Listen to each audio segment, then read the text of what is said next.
തിരികെ എത്തുന്നു. വഖഫ് ബോർഡിന്റെ അധികാരങ്ങൾ വെട്ടിക്കുറയ്ക്കുന്ന ബിൽ പാർലമെന്റിൽ ഇന്ന് അവതരിപ്പിച്ചേക്കും. വഖഫ് സ്വത്തായി ഒരു ഭൂമി പ്രഖ്യാപിക്കുന്നത് ഉൾപ്പെടെ ബോർഡിന്റെ അധികാരങ്ങളെ റദ്ദ് ചെയ്യാനാണ് ബിൽ കൊണ്ടുവരുന്നതിലൂടെ കേന്ദ്ര സർക്കാർ നീക്കം. വിവരങ്ങൾ KC ഉണ്ണികൃഷ്ണൻ നൽകും. ഉണ്ണി, വഖഫ് ബോർഡിന്റെ കാര്യത്തിൽ ഒരു നിയന്ത്രണം കൊണ്ടുവരിക എന്നുള്ളതാണ് പ്രധാനമായും ഉദ്ദേശിക്കുന്നത്. ഈ നിയമത്തിൽ ഭേദഗതികൾ ഉണ്ടാവും. എന്തൊക്കെയാണ് വിവരങ്ങൾ? തീർച്ചയായും വഖഫ് ബോർഡുകളുടെ അധികാരങ്ങൾ പരിമിതപ്പെടുത്താനുള്ള നീക്കമാണ് കേന്ദ്ര സർക്കാരിന്റെ ഭാഗത്തു നിന്നുണ്ടാകുന്നത്. ഇതുമായി ബന്ധപ്പെട്ട വിശദാംശങ്ങളെല്ലാം തന്നെ കഴിഞ്ഞ ദിവസം തന്നെ പുറത്തു വന്നിരുന്നു. ഇതിന് ഈ ബില്ല് കൊണ്ടുവരാനുള്ള ഒരു അനുമതി വെള്ളിയാഴ്ച ചേർന്ന മന്ത്രിസഭാ യോഗത്തിൽ നൽകിയെന്നാണ് പുറത്തു വരുന്ന റിപ്പോർട്ടുകൾ. അതനുസരിച്ച് ദേശീയ തലത്തിൽ വലിയ രീതിയിൽ തന്നെ ഈ വിഷയം ചർച്ചയാവുന്ന ഒരു സാഹചര്യം ഉണ്ടായിരുന്നു. എന്തായാലും കഴിഞ്ഞ ദിവസം ഏറെ നിറഞ്ഞു നിന്നൊരു വാർത്ത തന്നെയായിരുന്നു ഈ വഖഫ് ബോർഡുകളുടെ അധികാരം പരിമിതപ്പെടുത്താനുള്ള ഇടപെടൽ കേന്ദ്ര സർക്കാരിന്റെ ഭാഗത്തു നിന്ന് ഉണ്ടാകുന്നു എന്നുള്ളത് തന്നെ. എന്തായാലും ഇന്ന് പാർലമെന്റിൽ ഈ ബില്ല് കൊണ്ടുവരാനുള്ള ഒരു സാധ്യതയാണ് കാണുന്നത്. 40ഓളം ഭേദഗതികൾ അടങ്ങിയ ഒരു ബില്ലാണ് അവതരിപ്പിക്കുകയെന്നാണ് വരുന്ന വിവരം.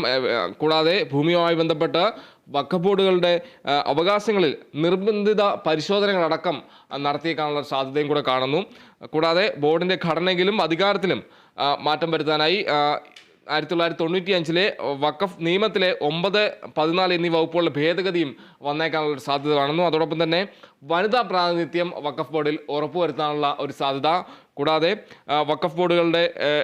വഖഫ് ഭൂമികളുടെ മേൽനോട്ടത്തിന് വേണ്ടി ജില്ലാ മജിസ്ട്രേറ്റുമാരെ നിയോഗിക്കാൻ ഉള്ള ശ്രമം, അത്തരത്തിലുള്ള ഭേദഗതികളെല്ലാം തന്നെ ഇതിൽ ഉൾപ്പെടുത്താനുള്ള ഒരു സാധ്യതയാണ് കാണുന്നത്. കൂടാതെ 32 വഖഫ് ബോർഡുകളാണ് കേരളത്തിലേതടക്കം രാജ്യത്ത് ആകെ ഉള്ളതെന്നാണ് നമുക്ക് ലഭിക്കുന്ന വിവരം. ഇതിൽ 9.4 ലക്ഷം ഏക്കർ വരുന്ന 8.7 ലക്ഷത്തിലധികം വസ്തുവകകൾ നിലവിൽ വഖഫിൻ്റെ പരിഗണനയിലെ അല്ലെങ്കിൽ വഖഫിൻ്റെ അധികാരപരിധിയിൽ ഉണ്ടെന്നാണ് മനസ്സിലാക്കുന്നത്.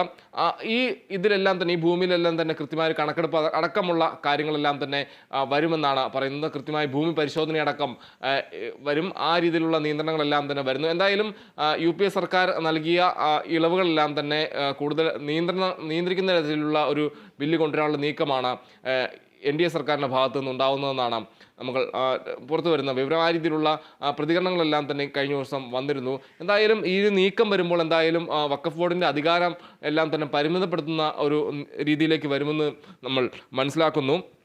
എന്തായാലും ഇന്ന് പാർലമെന്റ് ചേരുമ്പോൾ ഈ വിഷയം ഉയർന്നു വരാനുള്ള സാധ്യത തന്നെ കാണുന്നു. ഈ ബില്ല് കൊണ്ടുവരാനുള്ള നീക്കത്തെ വലിയൊരു പ്രതിഷേധവും ഇതിൻ്റെ ഭാഗമായി തന്നെ ഉണ്ടാകുമെന്നും നമുക്ക് കരുതാം. എന്തായാലും ഇത്തരത്തിലുള്ള ബില്ല് വരുമ്പോൾ വലിയ രീതിയിൽ തന്നെ പ്രതിപക്ഷം ഇതിനെ പ്രതിഷേധിക്കാനുള്ള ഒരു സാധ്യതയും കൂടെ കാണുന്നുണ്ട്. എന്തായാലും കഴിഞ്ഞ ഓഗസ്റ്റിൽ ഈ കേന്ദ്ര നഗരവികസന മന്ത്രാലയം ഡൽഹിയിലെ വഖഫ് ബോർഡ്, അതായത് 2024 മെയ്യിൽ ഡൽഹി ഹൈക്കോടതി ഈ ഭൗതിക പരിശോധന നടത്താമെന്ന ഒരു ഉത്തരവ് വഖഫ് ബോർഡിൻ്റെ സ്വത്തുക്കളിൽ നടത്താമെന്നൊരു ഉത്തരവ് ഉണ്ടായിരുന്നു ഡൽഹി ഹൈക്കോടതിയുടെ. അതിൻ്റെ ഭാഗമായി ഓഗസ്റ്റിൽ നഗരവികസന മന്ത്രാലയം ഈ സ്വത്തുക്കൾക്കെല്ലാം തന്നെ ഡൽഹിയിലെ സ്വത്തുക്കൾക്കെല്ലാം തന്നെ നോട്ടീസ് അയക്കുന്ന സാഹചര്യം ഉണ്ടായിരുന്നു. അതിന് പിന്നാലെയാണ് ഇത്തരത്തിലൊരു നീക്കം കേന്ദ്ര സർക്കാരിൻ്റെ ഭാഗത്തു നിന്ന് വരുന്നതെന്നതും ഏറ്റവും ശ്രദ്ധേയമായി പറയേണ്ട ഒരു കാര്യമാണ്. എന്തായാലും വഖഫ് ഭൂമിയുമായി ബന്ധപ്പെട്ട് കൂടുതൽ നിയന്ത്രണങ്ങൾ കൊണ്ടുവരാനുള്ള ഒരു നീക്കം കേന്ദ്ര സർക്കാരിൻ്റെ ഭാഗത്തു നിന്ന് ഉണ്ടാവുന്നു എന്നത് തന്നെയാണ് എടുത്തു പറയേണ്ട കാര്യം. എന്തായാലും ഇന്ന് ഇതുമായി ബന്ധപ്പെട്ട ഒരു ബില്ല് പാർലമെന്റിലേക്ക് കൊണ്ടുവരാനുള്ള നീക്കമാണ് പ്രധാനമായും കേന്ദ്ര സർക്കാർ ഉദ്ദേശിക്കുന്നത്. അതോടൊപ്പം ചേർത്ത് പറയേണ്ട കാര്യം, ഇന്ന് പാർലമെന്റ് ചേരുമ്പോൾ എന്തായാലും പാർലമെന്റ് 2 ദിവസത്തെ അവധിക്ക് ശേഷമാണ് പാർലമെന്റ് ചേരുന്നത്. പാർലമെന്റ് ചേരുമ്പോൾ പ്രധാനപ്പെട്ട വിഷയങ്ങൾക്കൊപ്പം തന്നെ വയനാട്ടിലെ ഉരുൾപൊട്ടലും വലിയ രീതിയിൽ തന്നെ ചർച്ചയാകാനുള്ള ഒരു സാധ്യതയുണ്ട്.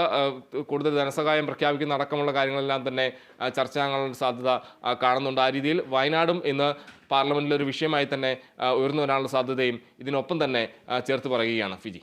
ശരി, KC ഉണ്ണികൃഷ്ണൻ റിപ്പോർട്ട് ചെയ്യുന്നു.